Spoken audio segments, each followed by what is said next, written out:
help me welcome Professor Miriam Wattles.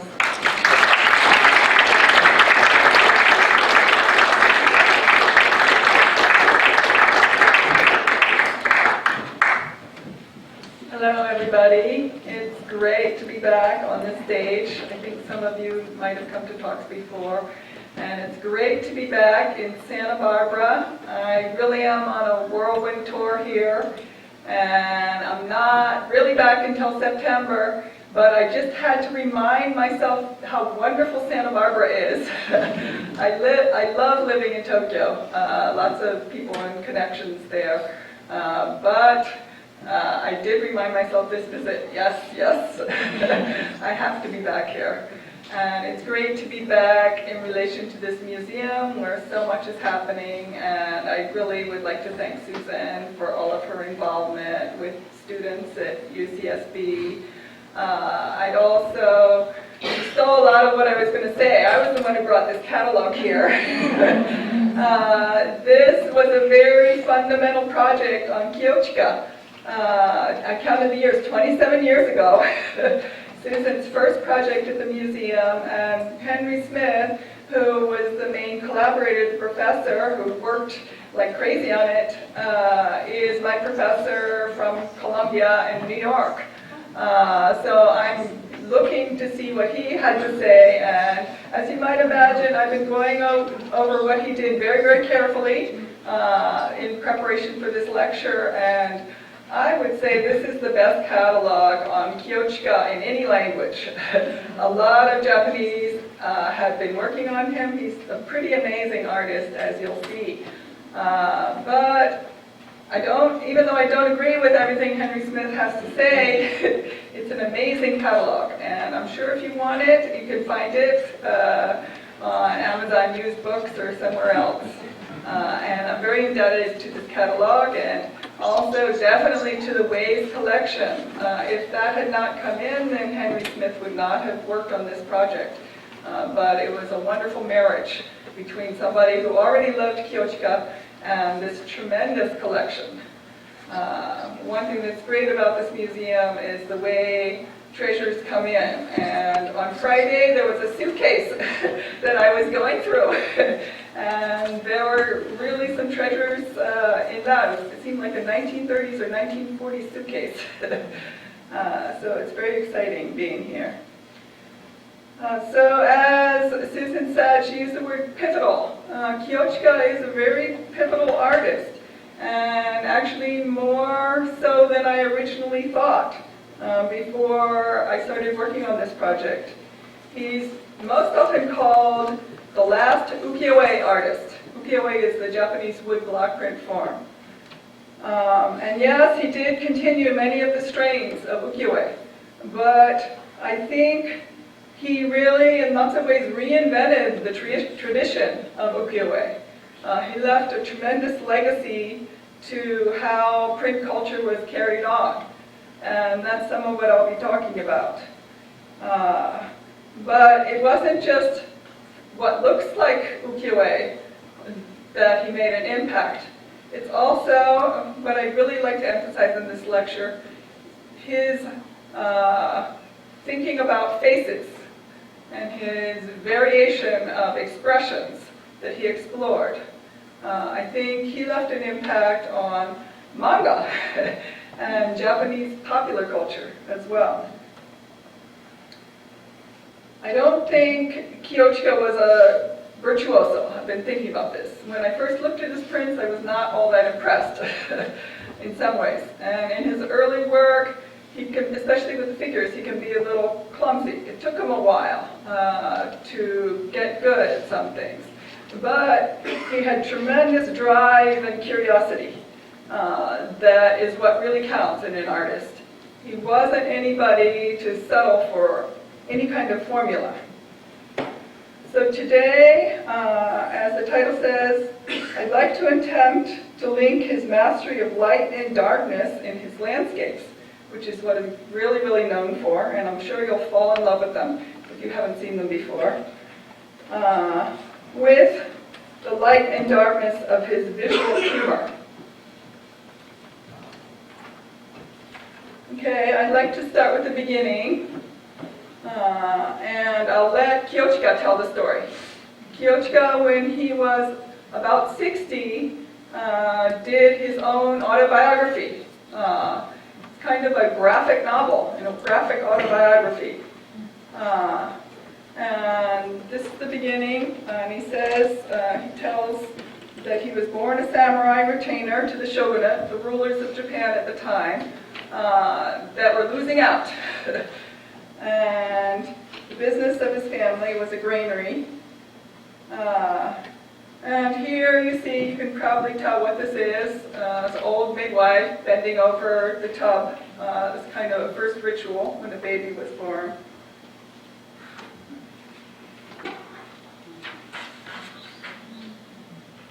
I put the Meiji Period here. This is when Japan became a nation among other nations in the world. But please don't think that in the Meiji Period, Japan was not advanced. Japan was advanced in many, many ways that people are not aware of. For example, there was wide literacy, developed urban culture, and very developed transportation routes. So Japan was really poised to be a great nation among other nations already before the Meiji. And KIYOCHIKA was born at this time, and he really took advantage of the past. Certainly he learned from the past, but also he went with all of the changes that came about, changes in technology. So, just samples from his autobiography. At the top, we have pictures of a huge earthquake that left a huge impact on his life. It's very traumatic. There's actually quite a few pages. Over here, we have him buried under the rubble, and here he's being taken out in the middle of the night, no clothes on. At the bottom, he makes a statement about himself as an artist, which was his mother. He loved pictures from the time he was little, and he was getting the ukiyo-e prints as presents. He said he had no toys, he just loved to look at pictures. And his mother, since he loved the art, took him to a painting teacher, of course. That's the normal thing to do. His family could afford it. But what does he do? He stomps away because he did not want to paint plum blossoms from the book in the rote way that his teacher was showing him. He said, I don't want to paint plum blossoms that don't look like actual plum blossoms.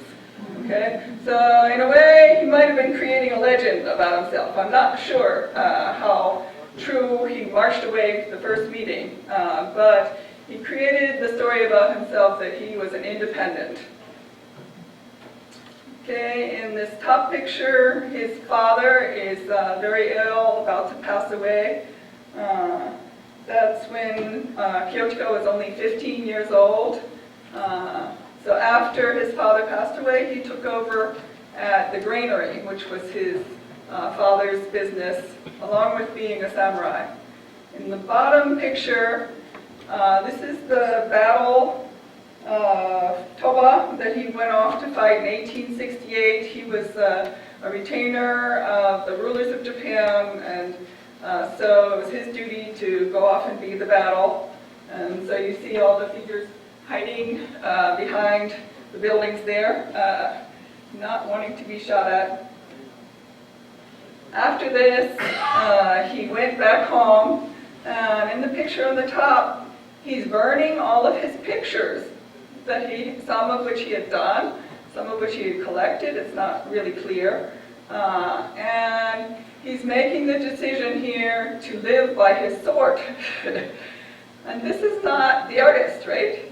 He's decided to live by his sword in this little story here. And at the bottom, he's marching off with a cart with all of his belongings, going to Edo. So in this autobiography, he's created an arc about himself already. Unfortunately, he did this at age of 60, and he had other things to do, I guess. he didn't finish it. There's just one volume of this, so we're left guessing how it would continue, but we do see the tension between his love of painting and his status as a samurai. Here he is at the end of his life. He had become an artist, and very, really very perceptive self-portrait, probably done around the time he was 60 years old. He had decided to be an artist and been an artist in many, many ways. And at the end of his life, people tried to characterize him. And if you look at this, what stands out to you? Most people noticed his huge hands, for one thing, and also his eyes. One young artist who visited him said, exaggeratingly, his palm was a foot long. But he said he was really a gentle personality. But this person mentioned his eyes that were very piercing, always watching, always looking. And his daughter also talked about how his eyes were almost uncanny, kind of disturbing, because they would never stop. He was an observer his whole life. Okay, here you see pictures of Kiyochika. The one on your left as a young man, obviously. The samurai, about 20 years old. Very stocky. Kiyochika was really tall. That was another unusual feature. And his daughter actually said that he wasn't that great of a swordsman. What happened after he went to Edo was he tried to make a living in exhibitions. That's what samurai would do, as he tried to be a swordsman. And it's possible that that wasn't so successful, and that's why he turned back to painting. And on the right, you see him as the old man, much more sallow cheeks, long face. Okay, Kiyochika represented himself many times in his life, and he, as we'll see later, he contributed to a satirical journal called Maru Chimbun. And here he shows his many faces. Okay, 6 faces. And if you don't know how to count in Japanese, you can learn Japanese and Chinese, you can learn very easily. This is 1, right? This is 2, 3 lines 3. This is 4, a little harder, 5, 6. But that's the order here. Okay, so first one here, up here, he's serious. Okay, this is his expression when he's asked to draw, after being aroused from the drunken stupor. All right, here is when he's pressed to draw a picture, which he was quite a bit because there was a weekly journal there. All right, here he's thinking of the idea for the picture, really, really intently. Okay, here's just happy. And here's the expression when Keimashi has made him drink too much. Keimashi was a buddy at this journal that he went out with quite often. So we see 2 themes here. One is the expressions on the face, the various expressions on the face, and the other is drunkenness. And I haven't quite absorbed these completely, but you'll see this in different ways in the course of this lecture. Okay, Kiyochika's influences. It's hard to say who Kiyochika learned from, who his masters were. But the artistic evidence is very, very certain. This is Kiyochika, a print by Kiyochika. You might think this is very strange with this near and far, what they call near and far, the extreme cropping of this fisherman in the front and the boats in the back.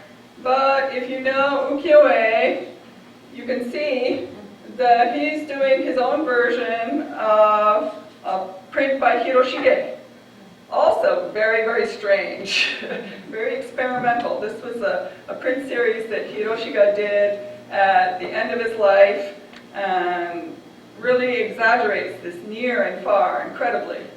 And by the way, this print caused a little bit of controversy for its hairy legs. Collectors in France thought it was very disgusting. This and one other print in this series. And it's interesting to note that KIYOCHIKA, I don't know, maybe had a bit of hair on the leg, but it's not obvious. Of course, there's a difference in the content of this. This is Meiji in the background, red big brick buildings, and the dress is a little different. But basically, this is borrowing from a past master. And Hiroshige was one of the most important past artists that KIYOCHIKA drew from. Here's another early print that KIYOCHIKA did. Does this look strange to you? It looks awfully strange to me. It's quite a hybrid picture. Mixture of Eastern, Western visuality. This was done in the ukiyo-e form, traditional ukiyo-e form. One reason it looks strange to me is, I wonder, did they do duck fishing in a pond in front of Mount Fuji? It's obvious when you look at KIYOCHIKA's, especially early work, that he was drawing from courier knives. And print travel. Courier knives were very cheap. There were lots of them. They went around the world. These were cheap lithographs trying to look like engravings. They were supposed to be affordable for everybody. And you can see basically a difference in the middle ground, the rendering of the middle ground, the recession, the point of view, the vegetation.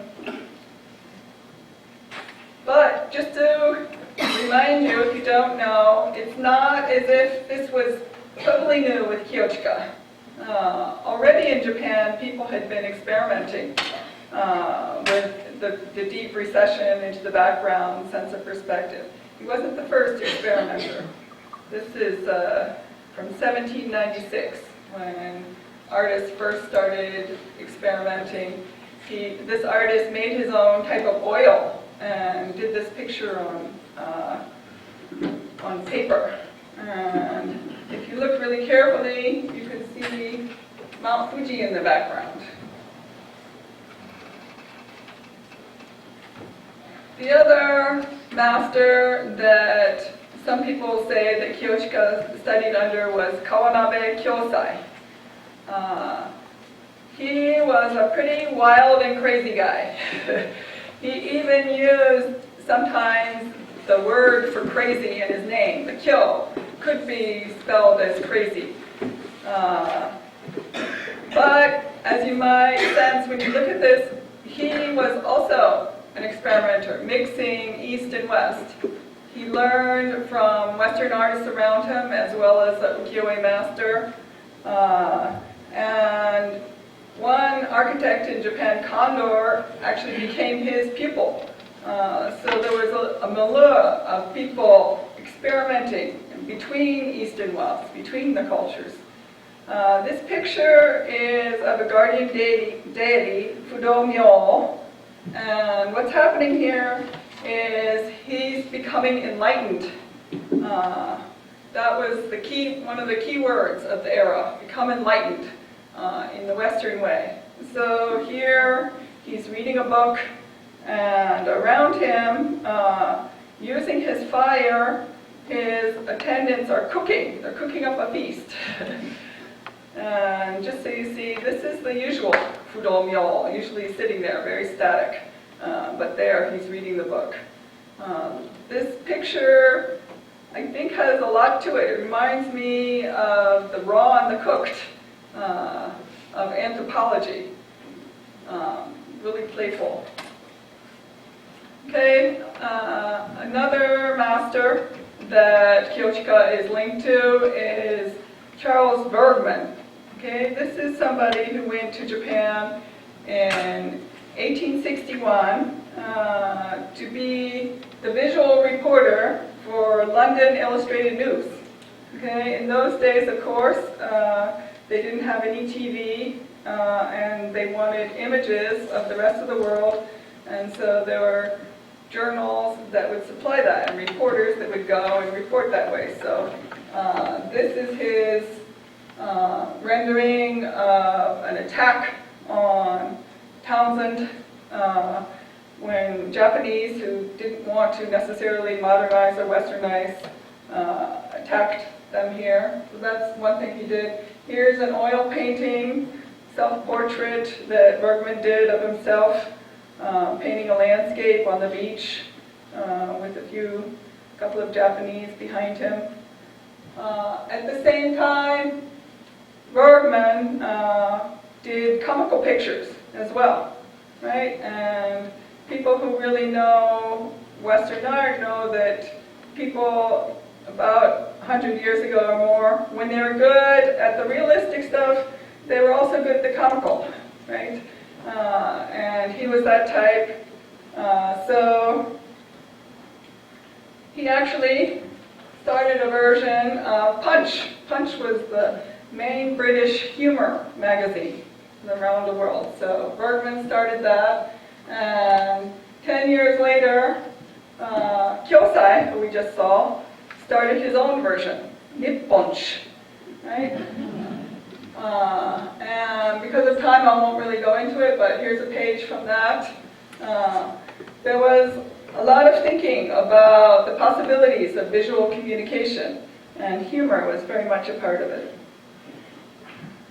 But lest you think that this is the beginning of humor in Japan, we'll go back again and look at, this is a version of Japanese comics. There are different ways to do them. This is called tobae. It's a real conventional way of drawing figures, very long-limbed. And this is a kabuki ukiyo-e print that is going along the same theme. What's happening here? Here's a mallet, right? And it's flying away. If you think about what satire and parody is, fundamentally it's a lot about transformation, right? So at one extreme, something transforms into something else. So here, the mallet is becoming a bird, right, and flying away. That was very much a part of Japanese visual culture. Also with the monsters. Some people here might know about Japanese monsters. On the internet, a lot of people seem to. This is hokusai, right? So this is a form of transformation in the visual culture that was very prominent in Japan. Okay, so to get back to Kiyochika's career, this cat and lantern was a real turning point for him in his career. He had joined up with a publisher. People who do printing need to have a publisher, and the name of the publisher is Matsuki Heikichi, and they had come up with a novel idea of making a print that included all of the features of etching and lithography, yet it was ukiyo-e. And this maybe looks a little strange because it's a mixture of Eastern and Western perspective and modeling, but I was lucky enough to see this in an exhibition in Japan about a month ago, and it's truly amazing to see in person because it's really, really dense. And at that exhibition, they showed how many blocks had been used to create it, and it was almost 40 different blocks that was used for this. And what they did is, with ukiyo-e, ukiyo-e is done with line and with blocks of color. And what they've done in this print was use lots of cross-hatching. There's no real straight line in all of this. This theme, you may be looking at and say, what's happening here? There's a cat, a lantern.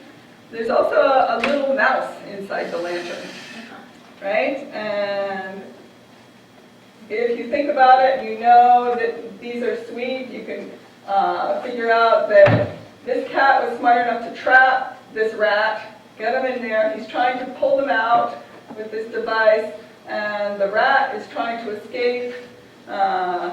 Could be there's a fire in there. Could be that this whole lantern will explode. So it's got a little horrific edge here. This was shown at the first domestic industrial exposition in 1877. These were following the World Expositions, Arts and Industry Exhibitions, and it was hugely popular. 500,000 people went to this, and KIYOCHIKA basically made more of a name for himself and his publisher at this exposition. Here's, where did he get the idea from? Courier knives, right? This isn't quite the same theme, but it's the same sort of feeling about it, right? Little strangeness, little drama.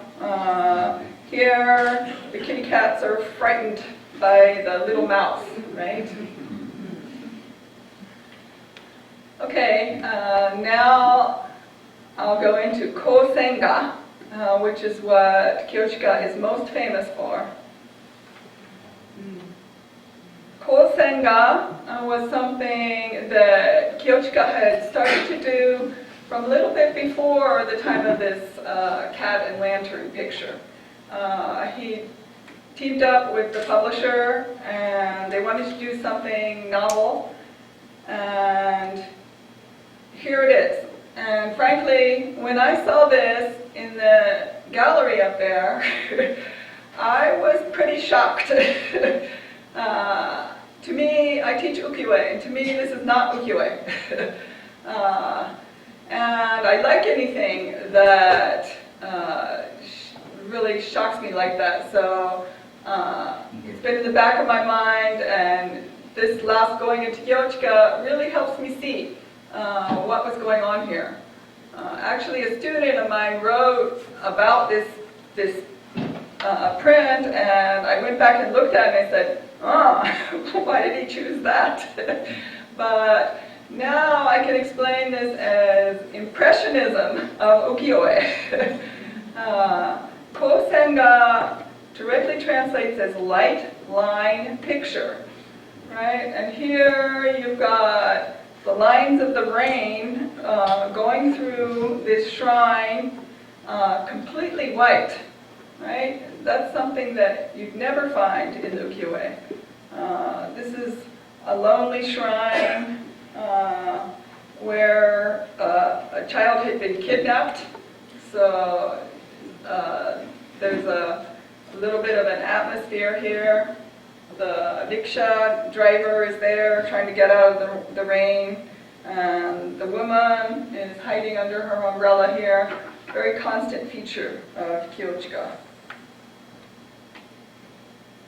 Here, just to show you by contrast, this is the ukiyo-e. This is hiroshige. The way the color works here is in broad bands, right? It's not consistently the same color, so the way you get variation is with this gradation called bokashi, right? But the key feature are these lines. Everything has an outline in the ukiyo-e. So KIYOCHIKA was going totally against that with this type of new form, kosenga, which really did become hugely popular. And I'll just briefly show you some of the kosenga that he did. I find this especially striking. Sepia is not a color you find in ukiyo-e.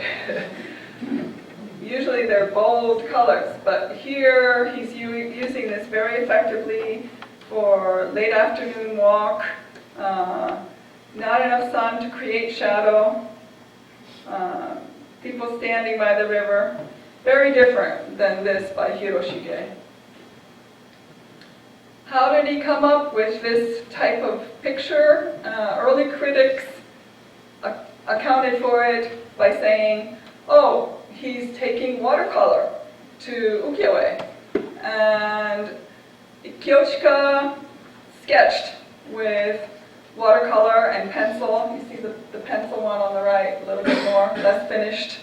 And he kept sketchbooks, these horizontal sketchbooks, his whole life. He was a real person to go out and observe nature, to observe the light. And yes, of course, he was taking this watercolor aesthetic to ukiyo-e, but it's not that simple. It needs to be translated. And the lines that are carved to create that, and the way the color is applied, really do matter. So here's another kosenga of KIYOCHIKA. These beams in the water. And with some of them, you can find the original sketch, watercolor sketch. So here you find it. The interesting thing about this one is this diagonal, a lighter sky down here, and very different sky. It's an unusual effect. And you can see that in the sketch as well. But it's really enhanced in this print. As well as compositionally, you've got all these verticals here, the horizontal of the bridge, which is a very common feature. But this little boat, he added this little boat for interest in the middle. Here's another print that kind of makes you think about modernity. KIYOCHIKA was printer of the Meiji era, and this was when Japan joined electricity. It was the electrical age of Japan.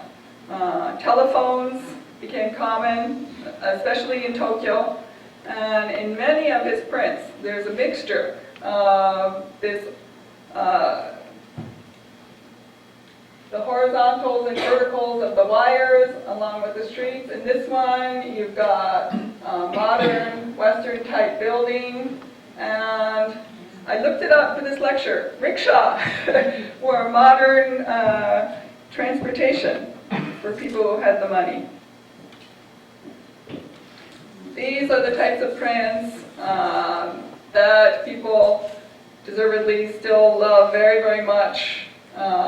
He really went into the depths of the night, and the way that you notice that more is with the light that is coming out here from the lanterns, the shimmers of the reflections.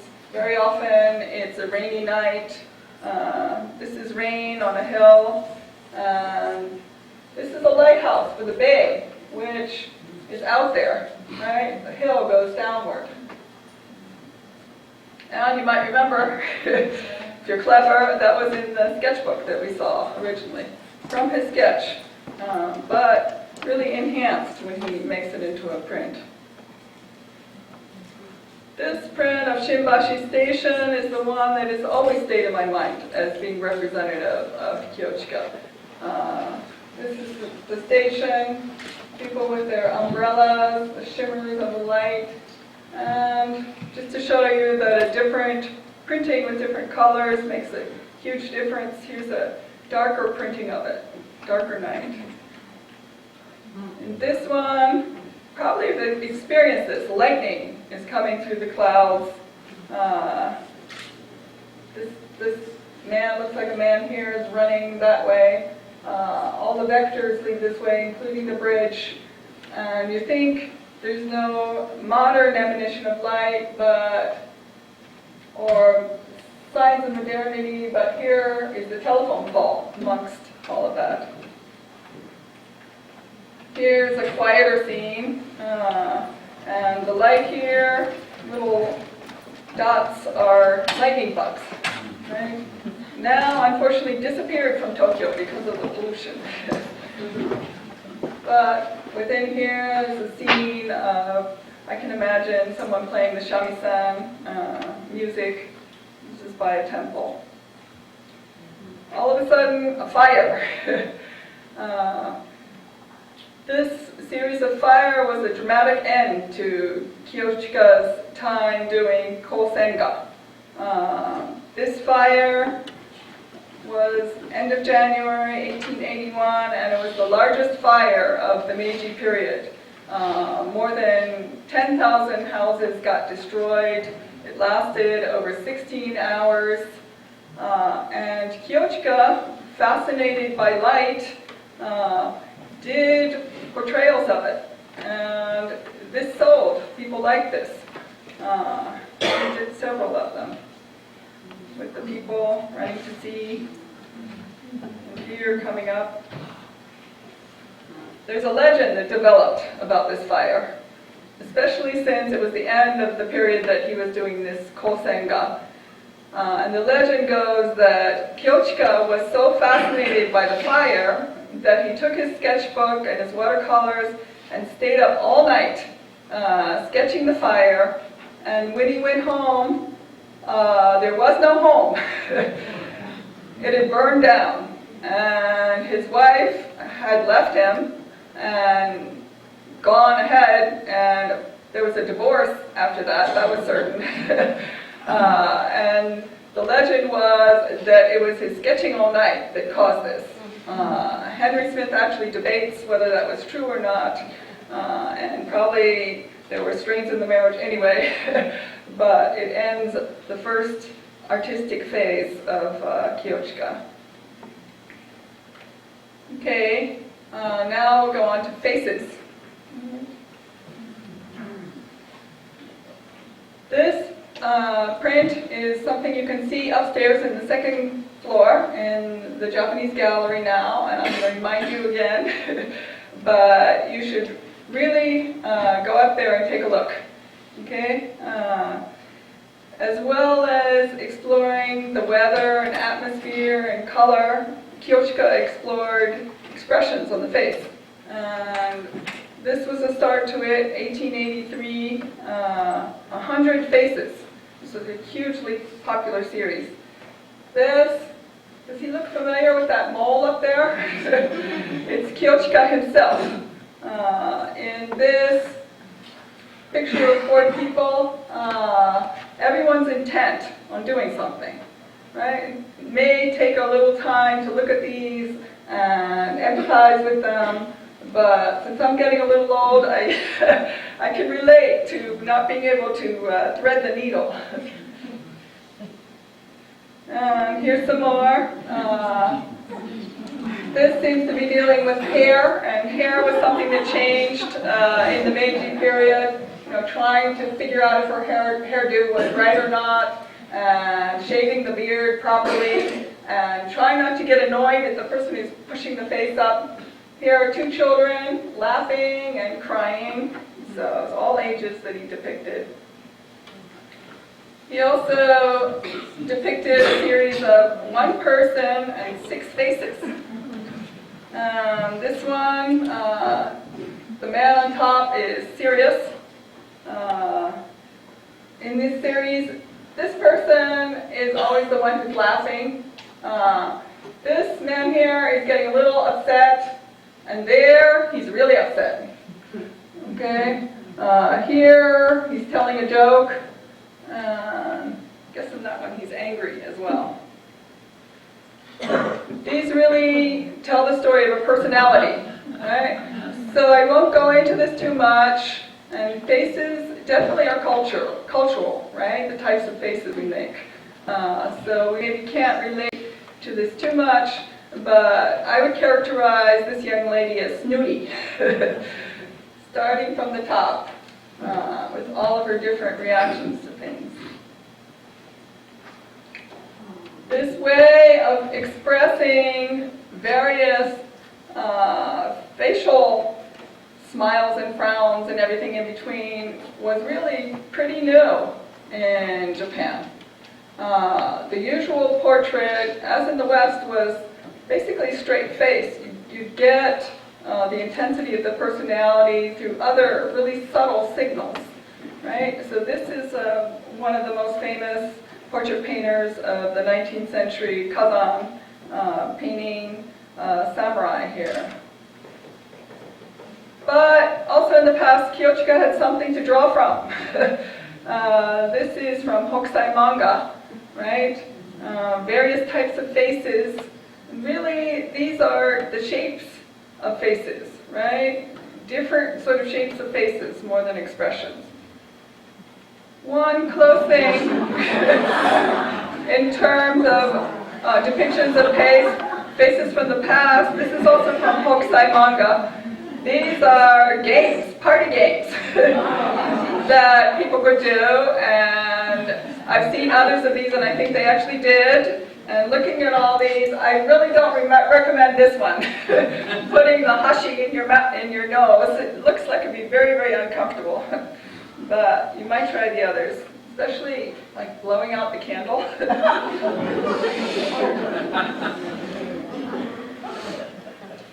Okay, Kiyochika was heading into a phase when he did satire.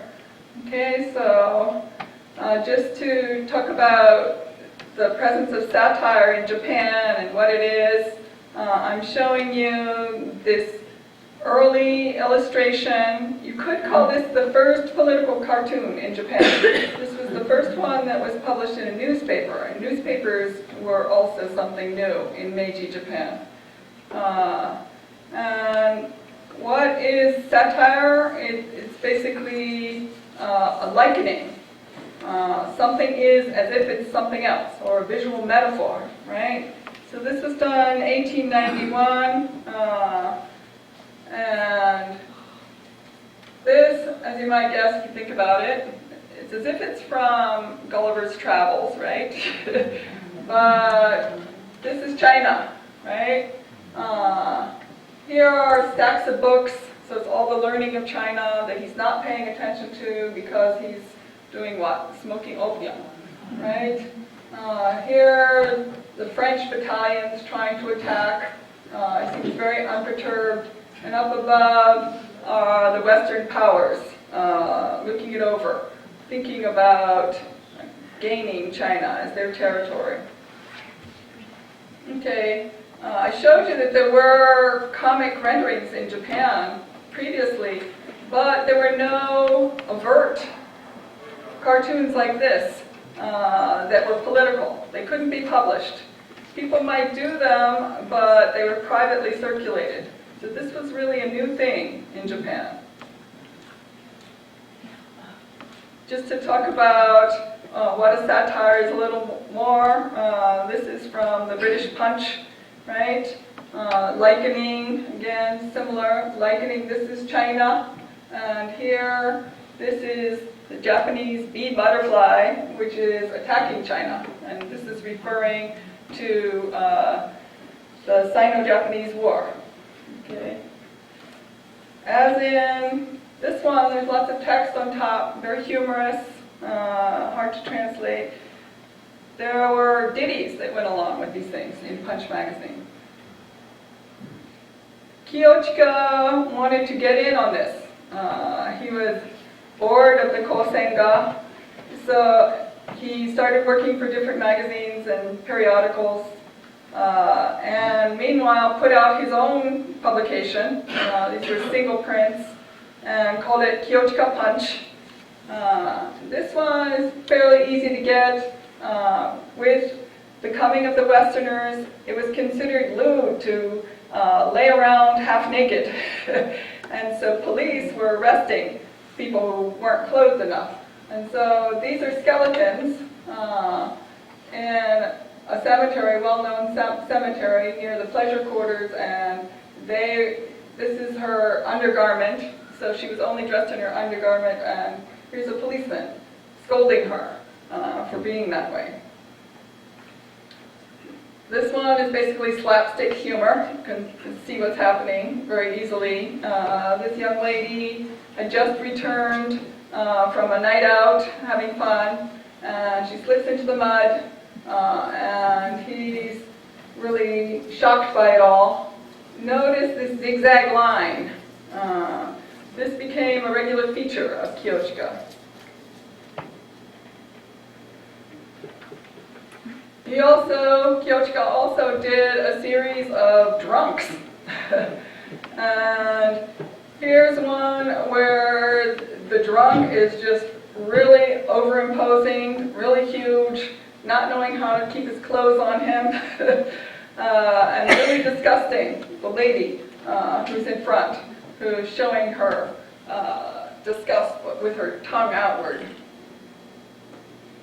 There are lots in this series, but this is probably a more pleasant way to be drunk.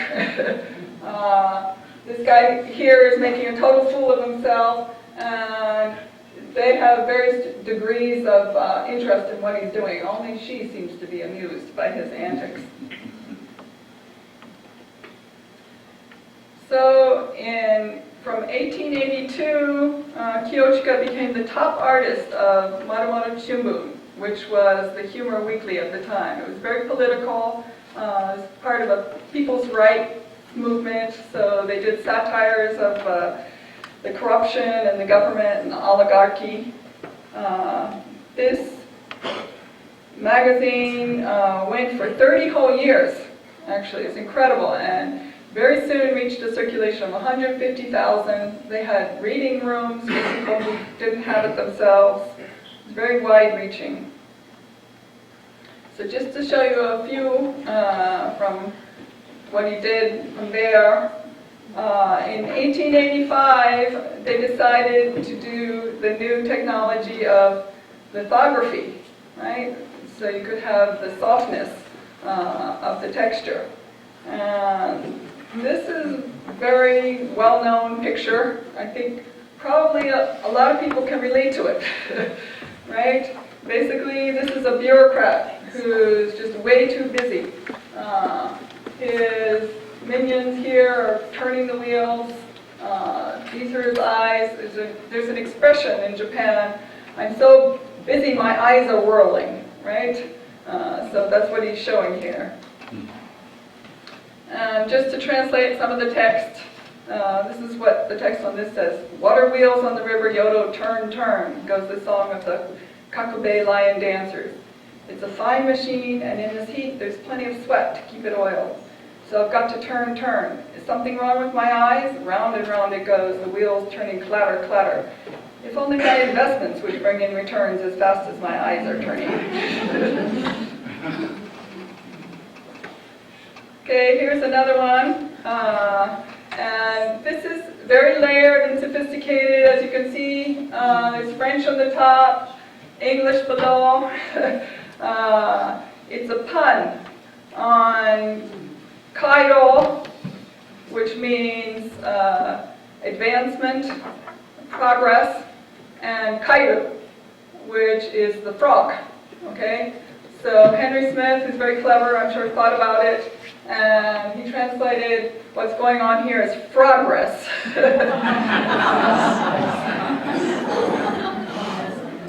So this is making fun of the people who are getting puffed up with the changes in the Meiji era, the modernization.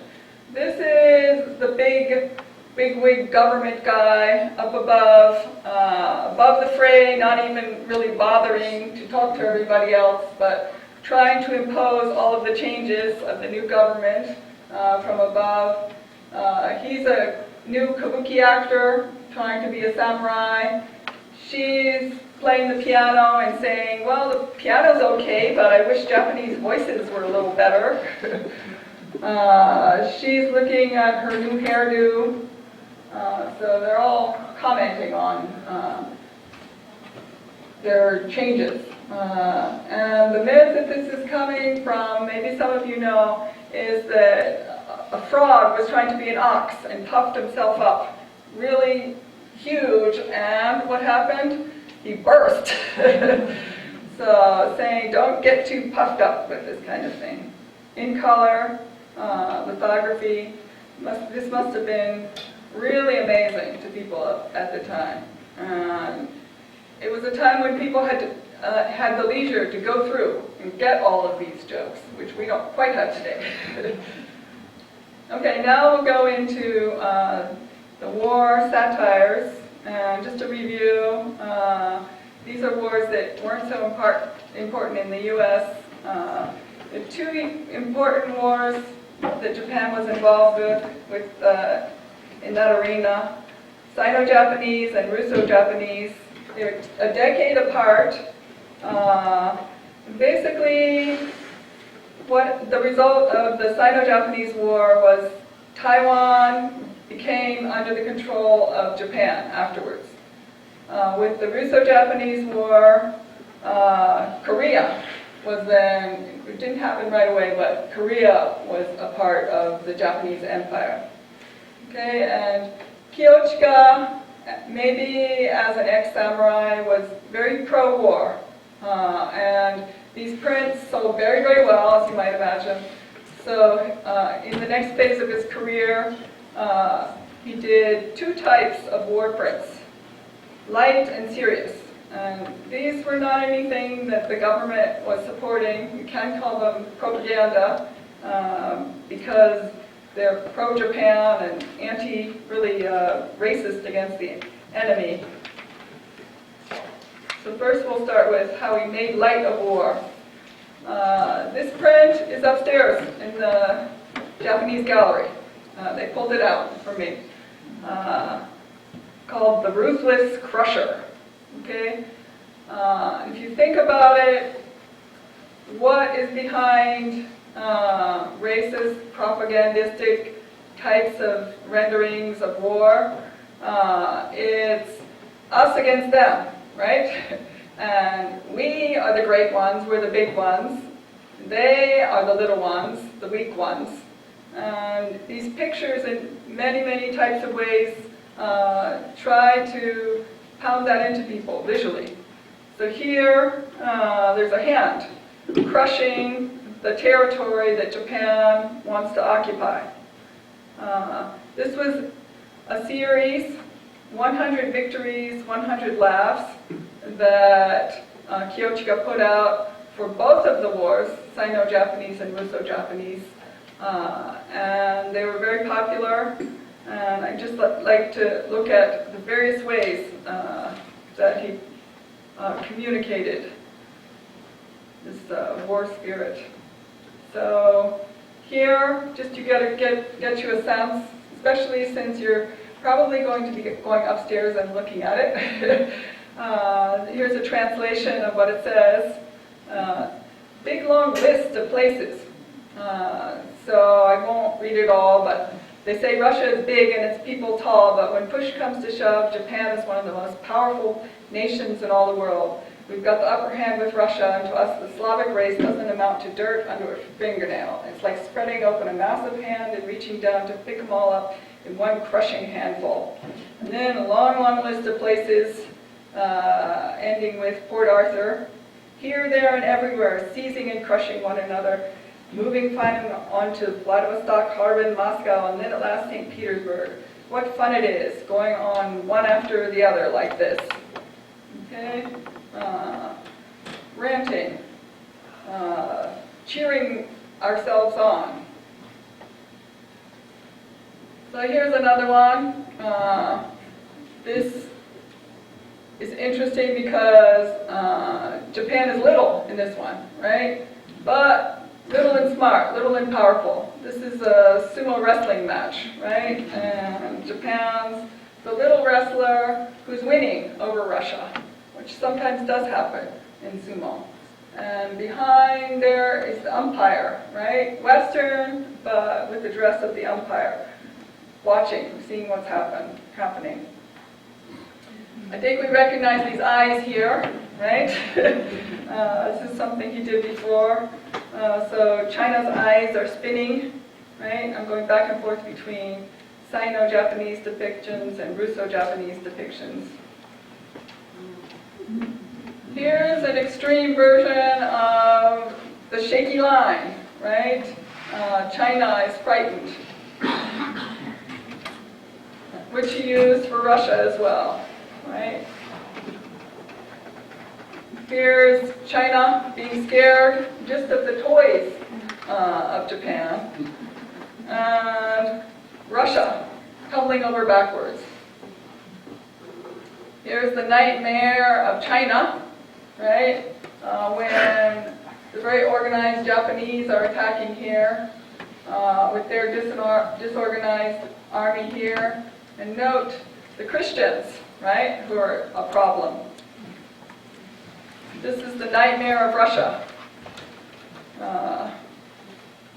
Things, personified things coming at them. Russia was never depicted as harshly as China, right? Usually stronger features, not quite as caricatured. This one is very memorable, right? Cutting down the toy of China with the sword. The hero of Japan, notice also. Very strong features, big straight body, right? Almost westernized features versus the caricature of the enemy. And here's a Russian version, right?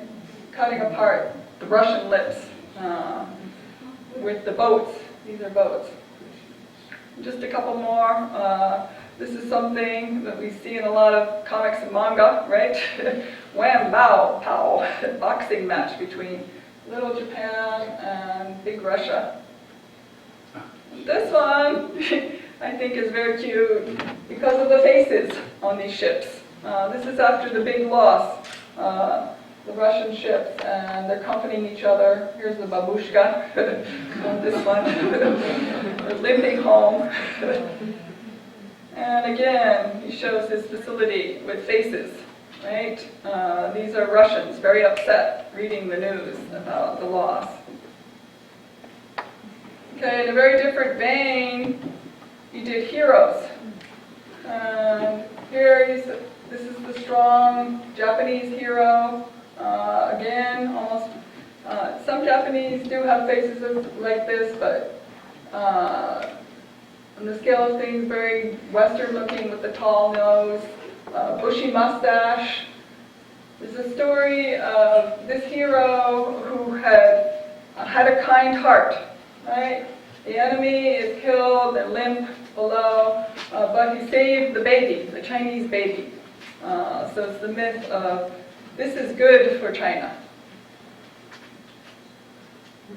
Really, in a lot of these prints, this is a triptych. Kyochika brought what he knew from the Sangha, right? This is an example of the hero facing adversity in this really cold weather. Here's a scout above the hills again. The sky is very evocative and reflections, very nice. The horse really is showing the tiredness in this one.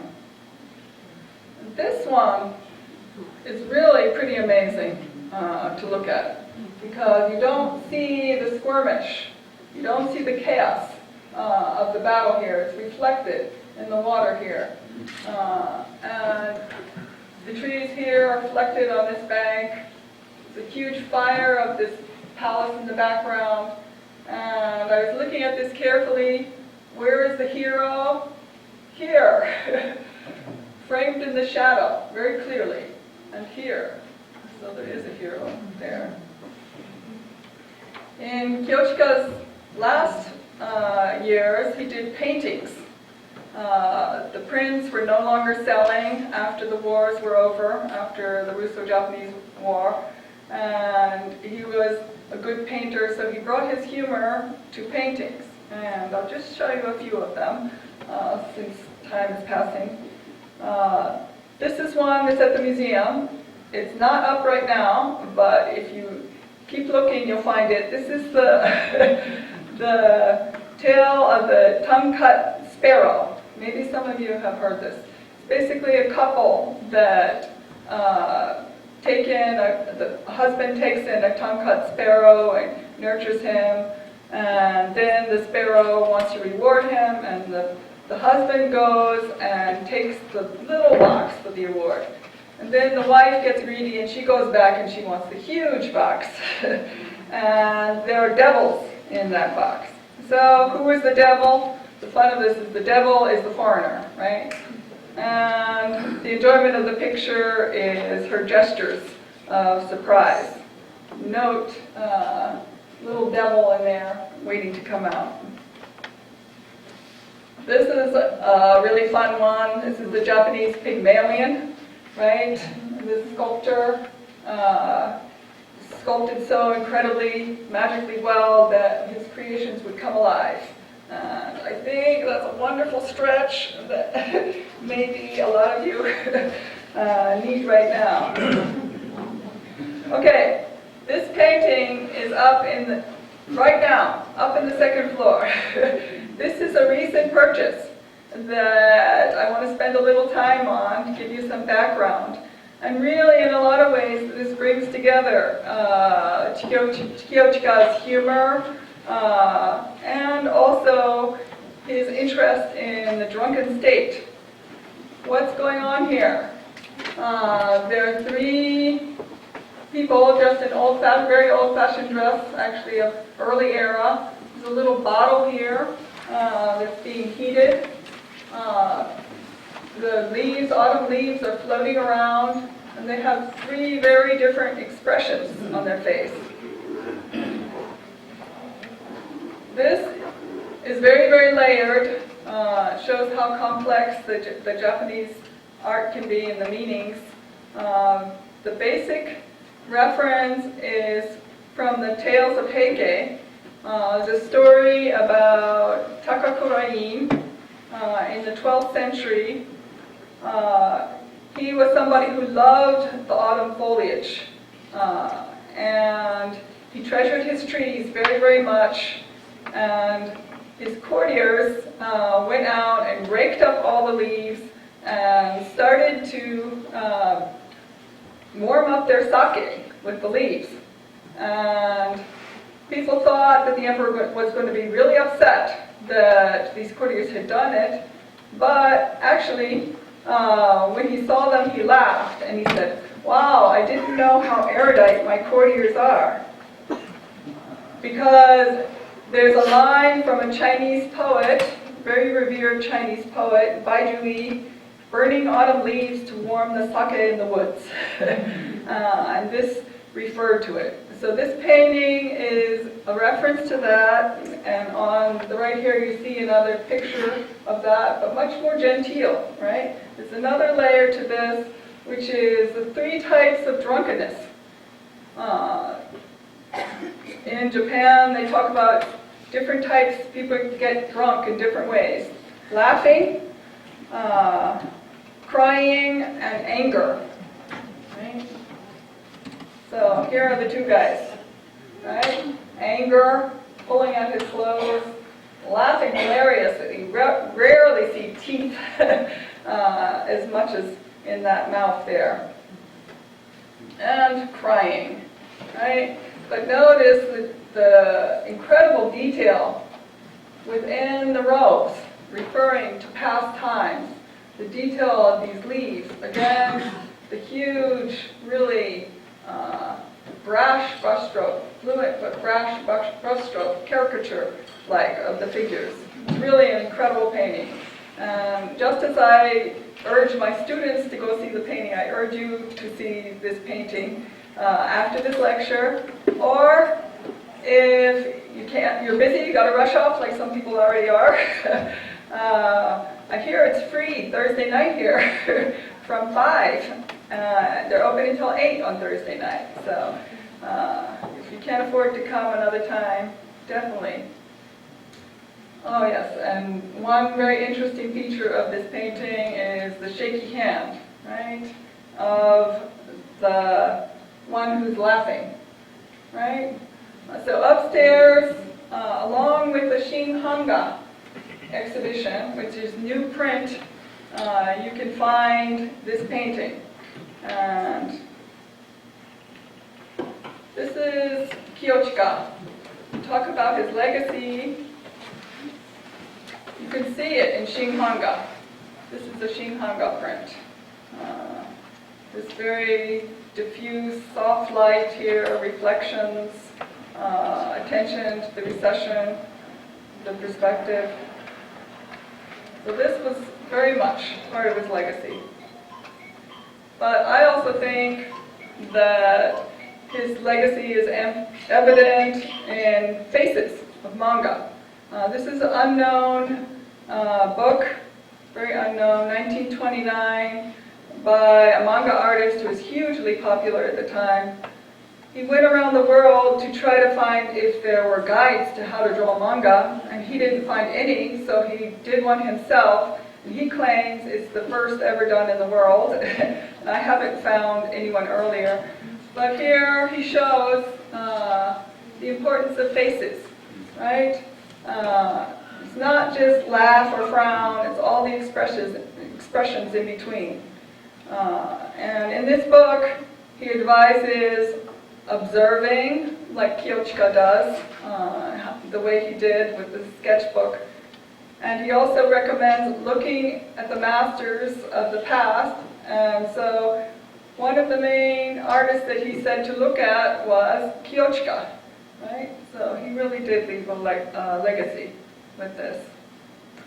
So in terms of the mastery of light and dark, really it's not just black and white, right? It's all the gradations in between, all the colors in between, in both the landscapes and the faces. Thank you very much.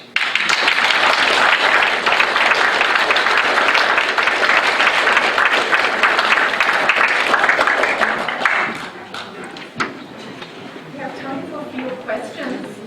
If anybody has any questions. Yeah, Hollis? This business seems like there's a lot of concentration on culinary spaces and on the landscape. And I'm wondering if you think there's any sort of transfer between Oh, that's interesting, yeah. other arts. Yeah. No, that's a great point. Yeah, a lot of the grotesque landscape, the little goggles people would use to hold their medicine. Do you have a question?